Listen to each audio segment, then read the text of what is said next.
And we are back on the CW11 out here at Evergreen Speedway, opening night for the 2020 season. A little bit past the halfway point of our Interstate Battery Hornet main event.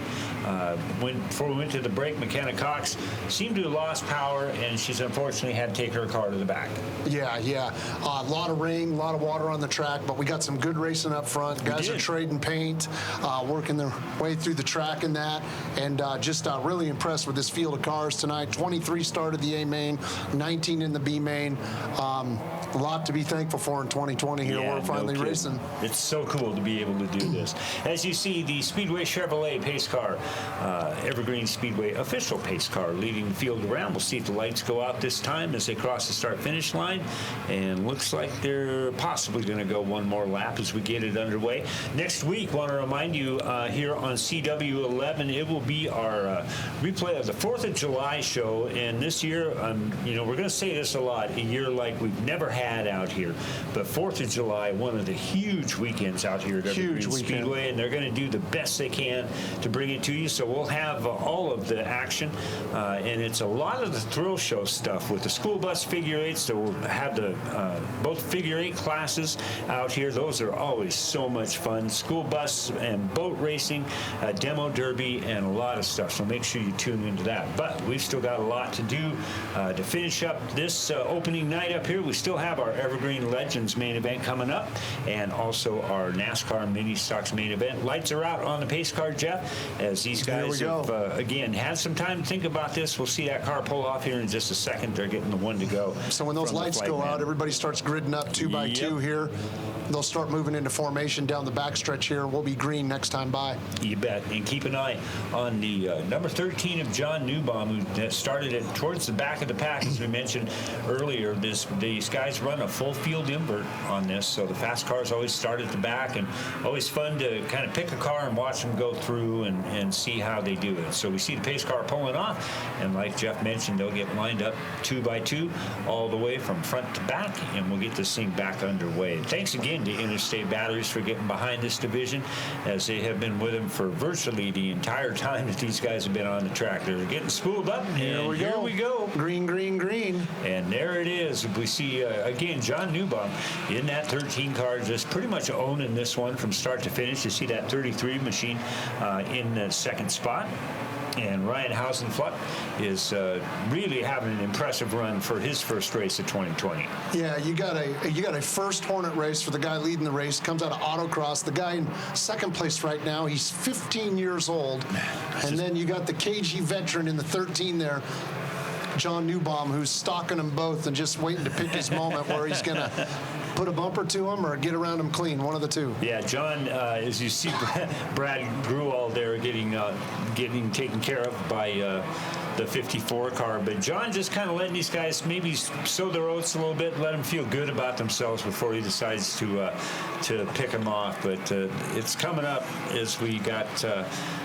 coming up with, should have about 10 laps to go this time when they come out of the final turn on the road course here. That's one thing when this division, racing. Yeah, it is. When this division first started, these guys had no idea what type of track they were going to be running on. They would even go halfway one way and then stop it, turn around, and they go. That's true. That's true. They change it up all the time. Yeah, and what it did was it didn't allow anyone to have much of an advantage, because you don't get an advantage if you don't know what you're going to have an advantage to get. So it's been pretty fun. Yeah. The 143 is still making it. Yeah, he's had command of this thing for a long time, and he keeps digging here. Damon Claibourn. Looks like we got 9 to go right now. Yep, 143 of Damon Claibourn in that first spot. You see the 33 car, Ryan Hausenfluck. Very impressive run for that young man. Good run there by Newbom on the outside. Look at that. He's right Got to put a bumper to him, maybe. Yep. Yeah, he's close. Good racing here up front, especially in these conditions. A lot of water on the track. 8 laps to go. They're about halfway through that with 8 laps to go. Newbom's got a run on the inside there. You can see it fight for second. doing a nice job keeping him on that outside. Sliding up. Yep, he is. Sliding up. 8 tires are better than 4. Someday you're going to have to explain to me. I've never been able to rationalize that one out. I've heard it a lot, and I know it works, and you just proved that it works. But that's an old veteran teaching a young dog new tricks, and boy, he will remember how to do that. I don't know. Hasselfluck battled back hard through that chicane there. And, we got a caution out. We do. We got to see Man, where, I was excited to see the battle that was brewing right there because Newbom got the position, but then Hasselfluck come back hard on him through the chicane to take the position back. Yeah, that was a fun session of laps. Good, hard driving there. All right, you see the pace car making its way back out onto the track. I want to take a minute, and also we talked about at the beginning of the broadcast, a lot of the groups that are involved with this facility that keep coming out. One of them, and unfortunately, Jeff, you know all of these guys very, very well, and that's the Cascade push trucks. And talk about the impact and how cool it is to have a group that is so dedicated to what they do in the Cascade push trucks. Yeah, they're really the people behind the scenes, the EMTs, the Cascade push trucks, the push trucks in particularly, they are here to really just serve the drivers. And so they help us often with whatever we need. They're coming out. They're helping clean up the mess if we get tangled up in a wreck. They help get us off the track, put us on the rollback.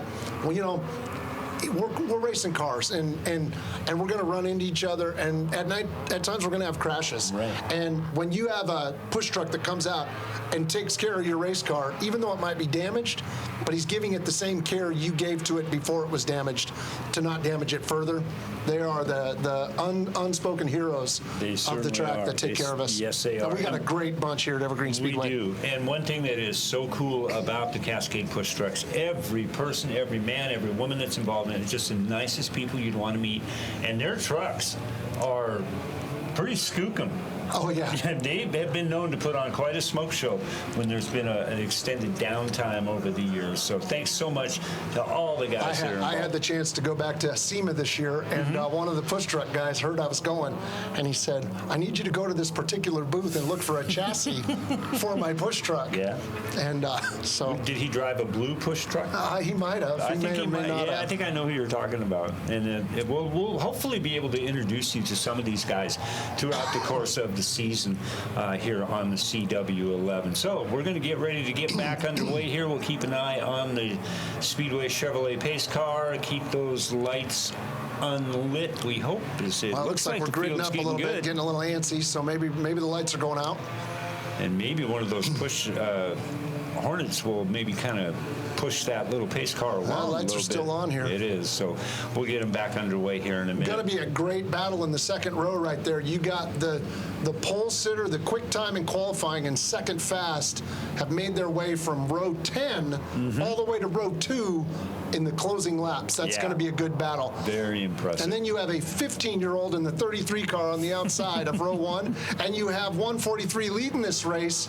He is in his first Hornet race ever, autocross guy. I mean, you're talking about KG veterans in row 2, guys that are brand new to this in row 1. It's going to be exciting. Looks like we're getting ready to go. We are. It's what makes this division so much fun to watch, and they're going to put a great show on all season long. Green flag back out. We're going to get ready to get to the final laps here of our 30-lap main event for the Interstate Battery Hornets here on opening night as the 143 car got a little bit shoved out of the way, but recovered nicely. Damon Claibourn with a nice job getting out of that potential mess. And here they come. Here comes that 54 machine of Therriault as he took a look down on the inside, and it's not so much of a breakaway this time on this restart. Man, look at it. Hasselfluck is battling back underneath Newbom there. Newbom went from 4th to 2nd on that restart, and you got Damon holding it down up front. He's not checking out like he has been. Always gapping a little bit right there. Yeah, he's looking in his mirror saying, you guys need to race. You guys race hard, I can get away. Look at that battle for that third spot right behind there, Jeff, as those two are side by side. They swapped their positions on the backstretch, and now they're just dooring each other as they come. Yeah, a little contact right there. Yeah, they do. And that was, they just kind of let that stuff go. That's kind of, they kind of know what they're getting into. That's There's a famous movie back in the day, Rubbin's Racing. All right, we're getting them set up as we've got 6 laps to go. You see the 54 car there making its way down into turn number 3 with that 33 machine working up on the outside. Ryan Hausenfluck still continuing to have a very impressive run. He is. The 54, you see that one making its way in that 3rd spot. Brandon Therriault is really done a nice job too. And the 2 cars that are back up front, the 13 of Newbom and the 143 of Damon Claibourn. This has been, this is how it's going to be pretty much all season long. There's going to be different winners, but this type of action and this close racing or something. Newbom's on the outside of him. Look at that. This is a race for the lead. Here they come now. Taking the long way. This gets in position, though. He clears him. But he's got to get through this corner. Takes a move down on the inside. Yep, he protected that Damon puts lead. a bumper to him, though. Says, you're not going to get away so fast.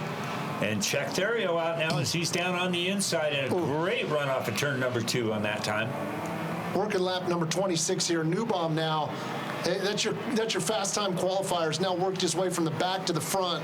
Therriault running 2nd. Damon, in his first Hornet race of his whole career, running 3rd, has led most of the laps today. Excellent showing by Damon and all these guys running up front. Yeah, no kidding. This has been a fun race to watch as they're getting laps winding down here. We're on lap number 27, 3 to go when they come across the line. 30 make up the distance here on a rainy, wet night at Evergreen Speedway. As we mentioned earlier, not going to be able to run the Pro Late models or the Northwest Pro 4 trucks in their main events tonight. We've still got a couple of really great ones coming up after this one is done. 2 laps to go now for the Interstate Battery Hornet main event. Hausenfluck trying everything to get on the outside there and get some room on Damon there running in the 143 car for 3rd.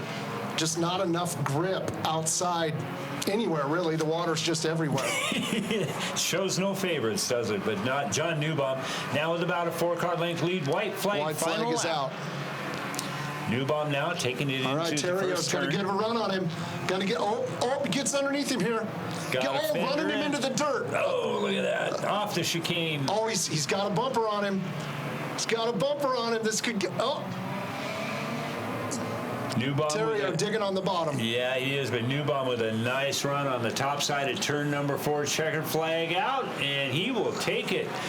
Jon Newbom, Brandon Therriault with a phenomenal run. I was so impressed. Boy, don't forget, that won't be a tough name to forget, but keep an eye on that young man as they make their way out of those guys came from row 10 to get 1st and 2nd, but big shout out to Damon Claibourn in his first Hornet race. Congratulations to him for a podium finish. Yeah, here's your unofficial finish. In the first place, Jon Newbom in the 13, Brandon Therriault with a phenomenal run in the 54X. As you see Newbom bring his car up, we'll get Kyler Hope down there to talk to him here in just a minute.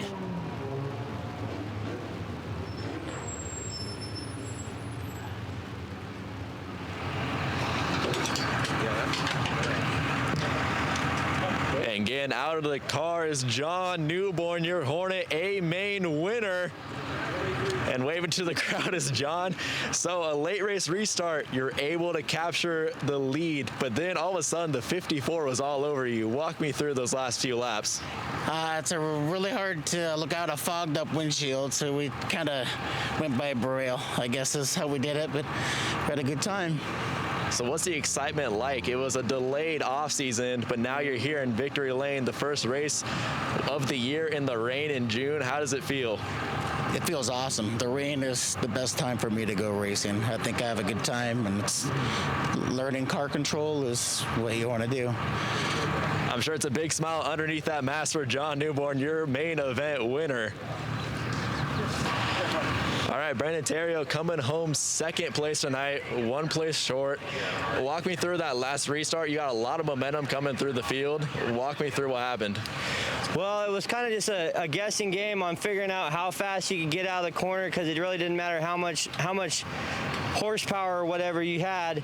If you didn't have traction to put it to the ground, it was finding the good line and things like that, and really pacing yourself to not overshoot into the corners, overdrive into a corner, get a little breath of fresh air, overshoot a corner, next thing you know, you go all the way around. So trying to be, conservative and race smart. It's the opening season. There's craziness out here, but Car always does really well in the rain. It always has. It podiums just about every time it rains out here. It stops faster than a lot of the other cars, I know, because look at the rear end. It's been rear-ended 1,000 times. Every time in the rain, it stops faster than everybody else's, but it always does really well in the rain. What was that one thing you needed to get around Jon at the end? I needed one more caution to come out. I needed one, but this car actually, I hold the track record out here, and this car came out here today in practice and beat it. So I didn't see that coming. So it's a fast car for sure. I don't know how I'd have got around him.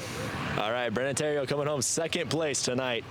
All right, Damon Claibourn coming home third place tonight. Led quite a few laps though in your first race out here. Yeah. Walk me through your afternoon. It was pretty good today. I've got an issue with the tranny. He even said that's how he got around me. I missed third gear shift a couple of times during that race. It's just not wanting to go into gear. But aside from that, this maiden voyage for this car. It's my rookie season out here. I've done some Hornet racing in the past, but this is my first year out here at Evergreen. So I'm pretty excited. I want to thank my dad. He helped me get the car, and he's been a big support for all the years of racing that I've done, and my wife being out here supporting me. And so it's been a really good time. It was a good day today. How much confidence does this give you moving forward in the season? Your first race out here, and you come home third and led quite a few laps.